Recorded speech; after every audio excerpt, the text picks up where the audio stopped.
Assalamualaikum warahmatullahi wabarakatuh. Saya Amelia Fitrianingrum dari kelas 11 PS4, nomor absen 2, SMA 1 Gebok Kudus. Pada kesempatan ini, saya akan menjelaskan konflik Timur Tengah, yakni antara Irak dengan Iran, atau biasa dikenal dengan Perang Teluk Satu. Konflik ini terjadi 8 tahun lamanya, yakni antara tahun 1980 sampai 1988. Nah, ada beberapa faktor yang melatar belakangi konflik ini. 1.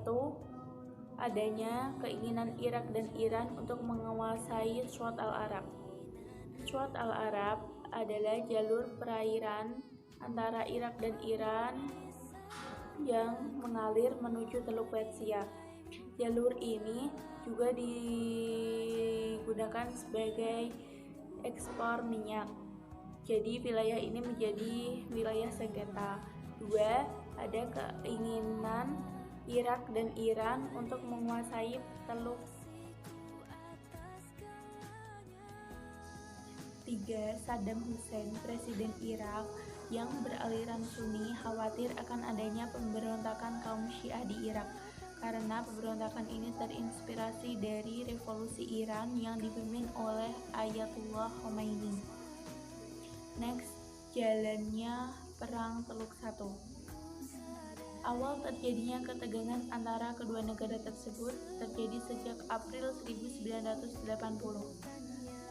Pada saat itu sedang terjadi konferensi ekonomi internasional oleh mahasiswa Asia.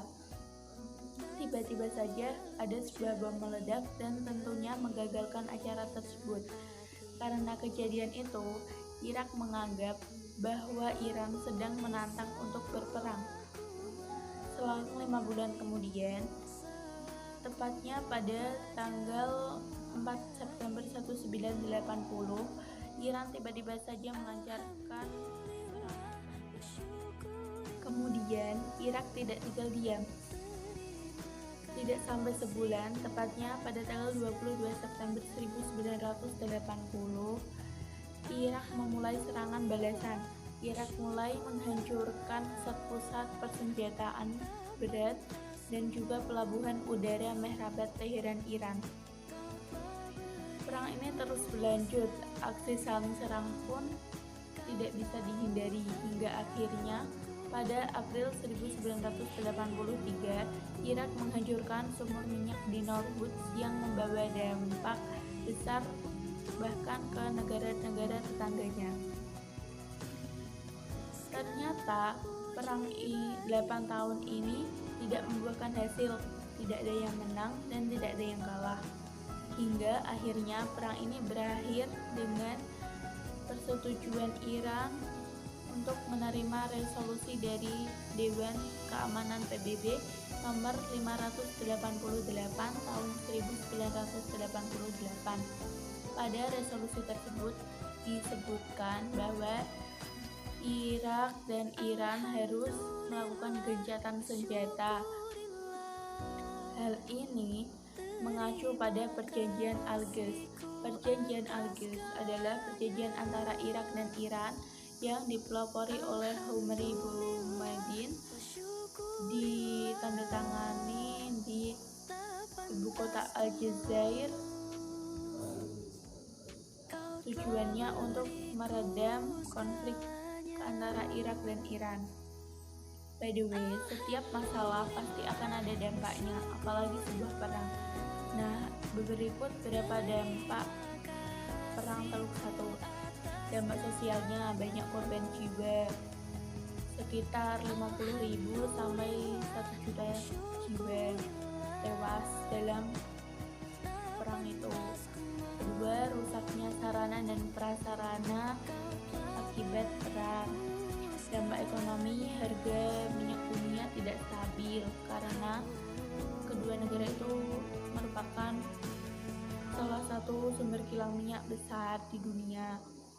Kedua, perekonomian kedua negara itu memburuk akibat membiayai perang, bahkan sampai hutang di luar negeri.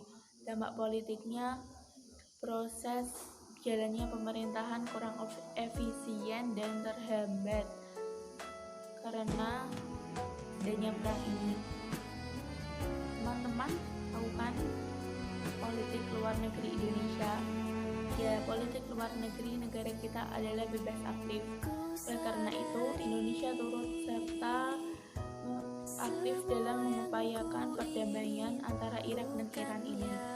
Indonesia juga mengirimkan pasukan Konga atau kontingen Garuda. Jadi, komentar dari saya, konflik Iran-Irak ini terjadi karena kesalahan dua negara itu. Mereka sama-sama ingin menguasai wilayah yang bukan hak dan milik mereka, lalu saling serang dan membalas dendam.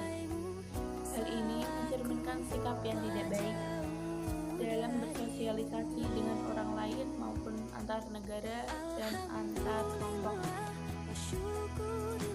Jadi sebaiknya kita hidup saling rukun, tolong-menolong, saling toleransi, memperkuat tali persaudaraan, silaturahmi, dan tidak terhasut oleh nafsu yang menginginkan sesuatu yang bukan hak dan milik kita.